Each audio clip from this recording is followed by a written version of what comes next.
A wannan bidiyon zan nuna muku hanya mai sauƙi da za ka iya amfani da fasahar AI wajen ƙirƙirar basira ko fasaha ko idea ta yin bidiyo ko content guda 10 a cikin minti ɗaya.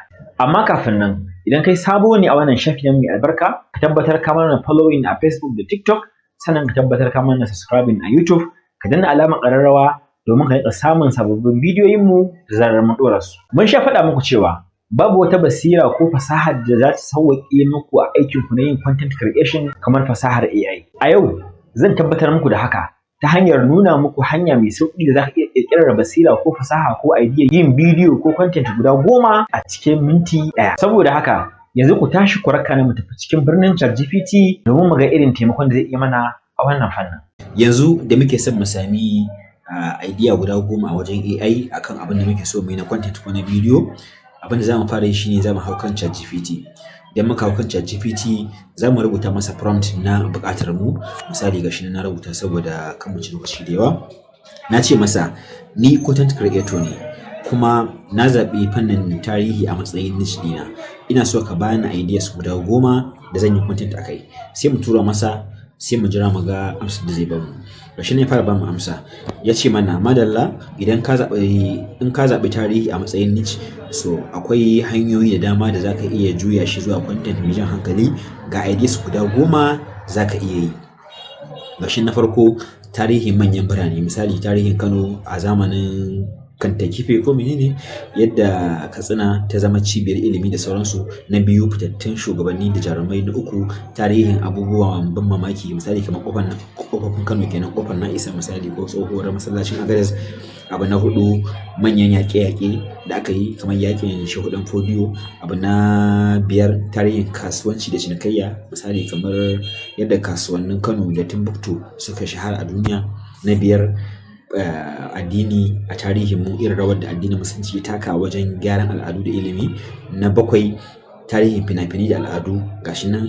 Na 8 tarihin gine-gine, labarin gini da dalilin da yasa aka gina manyan abubuwan tarihi, misali irin Kano City Walls, masallacin Gobarau da sauransu.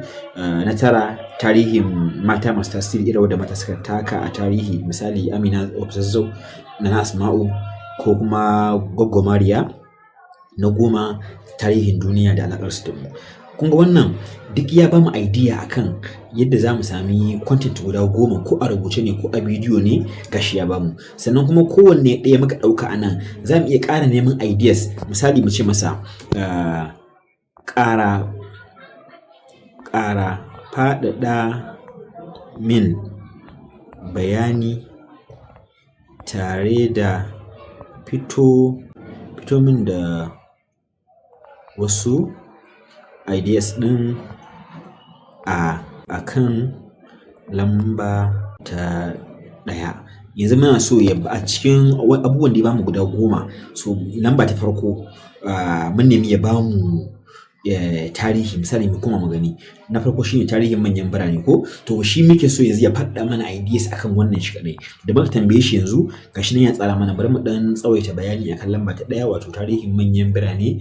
Wannan hanya ce mai sauki da jan hankali sosai saboda mutane suna son jin tarihin waɗannan. Yanzu ga abubuwan nan, misali ya ce ka fara da labarin asali, origin kenan. In ka ambaci manyan abubuwa da suka faru a garin, ka bayyana manyan gini ko wuraren tarihi, ka nuna tasirin birnin a yau.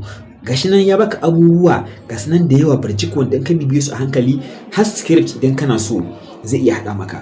Kun ga kenan ta hanyar wannan duk abin da kake so ka yi, idan ka tambaye shi zai baka ideas ɗin da ba lalle su zo kanka ba.